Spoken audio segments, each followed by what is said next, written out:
Whoa, right guys, how are you all doing tonight? It is, I hope you're all having a great night tonight. It's a very, hot summer out there. It's been hot as fuck lately. I've been doing all kinds of outside work and shit.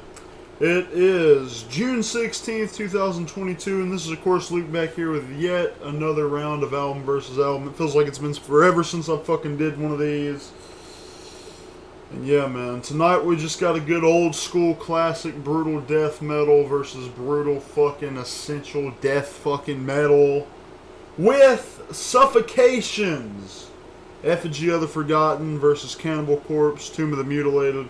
If you really, need any introduction to any of these bands, I don't really know what the fuck you're doing on this channel. Go listen to them. Stop watching this fucking video. Anyways, I'm quite excited for this battle tonight, as I do love both of these albums equally, and it's just really fucking hard to choose only one. Anyways, let's just go ahead and get right into the battle, shall we? Now, starting with Effigy, even though the death metal explosion of 1989 brought us such classic albums as Altars of Madness, Consuming Impulse, and even Realm of Chaos, Slave to His Darkness, this isn't really a clear line of connection between these and the brutal sound of many death metal bands from the mid to late 1990s and beyond, especially those from around New York City. If any band should be given credit for pushing death metal to become much more heavier and harder, it would most definitely be Suffocation. What they had started with their 91 EP Human Waste, which contains some of the more sinister sounding guitar riffs and harshest vocals that was even in death metal at the time. They perfected it with Effigy of the Forgotten later that year. Effigy represents exactly this expansion that death metal should have gotten in the early 90s. It's just a pioneering album with the styles of both technical and brutal death metal, especially in the New York City area, and it's not hard to see why. The overall sound of the album can be described as unprecedentedly abrasive, intricate, and beastly. The crushing guitars of Terrence Hobbs and Doug Cerrito, one of the greatest guitar duos in all of death metal in my opinion, crunch through monstrous palm mute riff sections, ride through sharp tremolo moments, and wall through squealing guitar solos on every single track. Their guitar tones are thoroughly sinister and chilling, but with a less dirty and more refined sound than that was on Human Waste, due to Scott Burns' great fucking production. But now, when it comes to Tomb of the Mutilated, this album is it's heavily considered the best album that Cannibal Corpse has ever made. However, I cannot disagree more. But this album is one of the best that they've made with in the Chris Barnes era. Either way, this album is still amazing. The lyrics are not afraid to be over the top and gory. As someone who can't stand fucking censorship, it makes me happy that even in the early 90s, people were spitting in the face of those who deemed anything offensive. The guitars and bass are tuned low, giving it crushing sound. It uses a lot of chromatic notes, tremolo riffing, and sounds like death metal done fucking right. The drumming is fast, but it's not anything you shouldn't hear in another death metal album. It's basically just blast beats throughout the entire album with some stop and start rhythms here and there. The guitar solos I'm not really a whole huge fan of. They sound too much like a whammy bar Insanity. The bass is the most impressive thing on the album by far. The fact that the bassist can play at speeds like this is just incredibly insane to me. Everyone playing instruments in this album does a good job though. But back to Effigy. Frank Mullen in the front uses an influential deep growling vocal style throughout, occasionally raising it up an octave in some instances.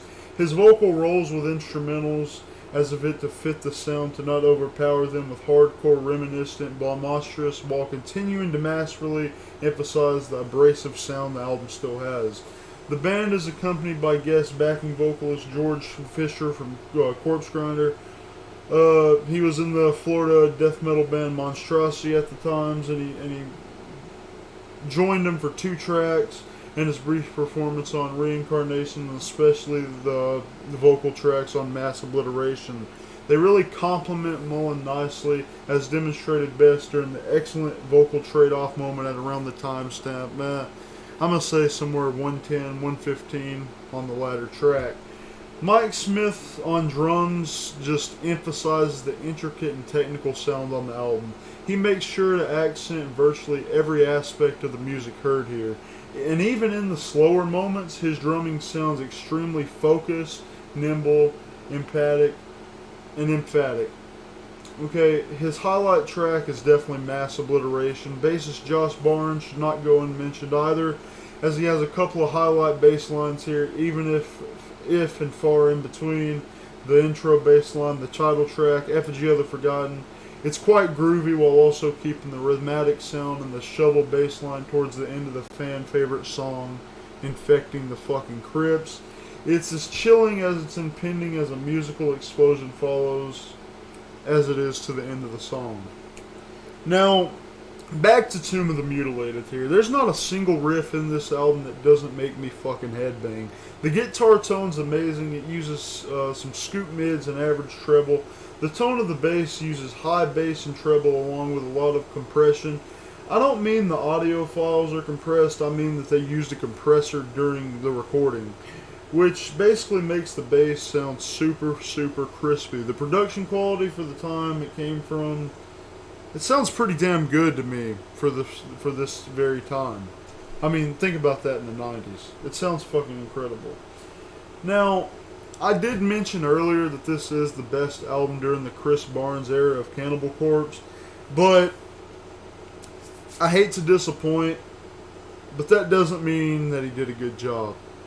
In fact, his vocals in this album are actually practically shit, okay?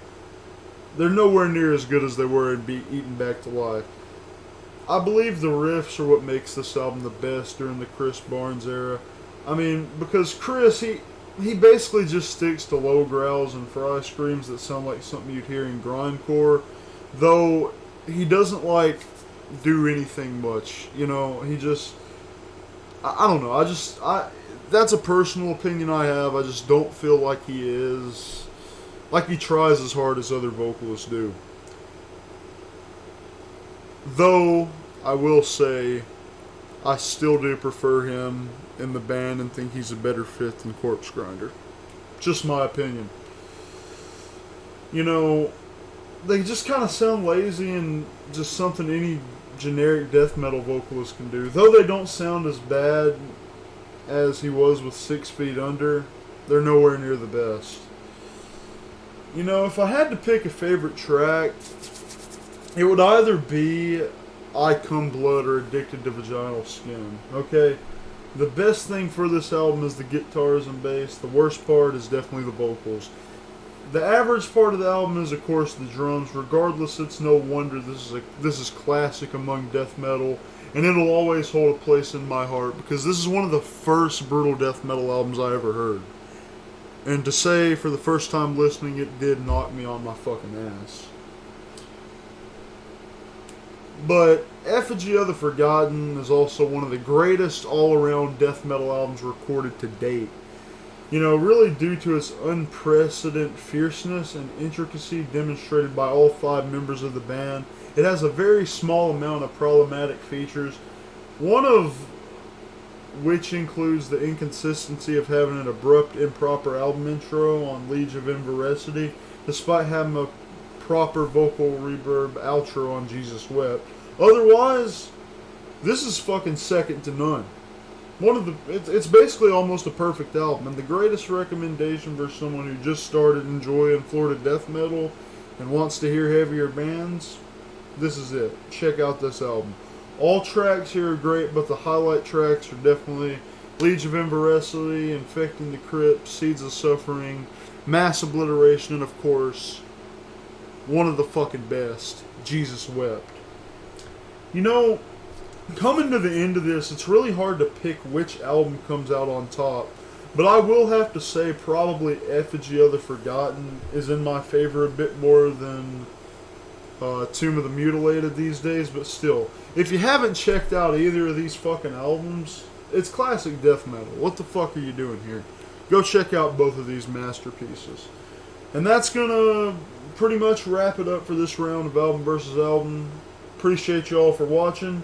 Check out the Middle Hours podcast featuring me and Zunny. It's up on YouTube and Spotify. We have a few episodes up for you. With episode either 4 or 5 should be up by the time you're watching this. So go check them out, both of them. Links to me and Chaos's Instagram will be down in the description if you want to check it out. Send me a message if you want to. If you got anything you would want me to review or cover on the channel, drop it in the comments below. Thank you all for watching, and take care.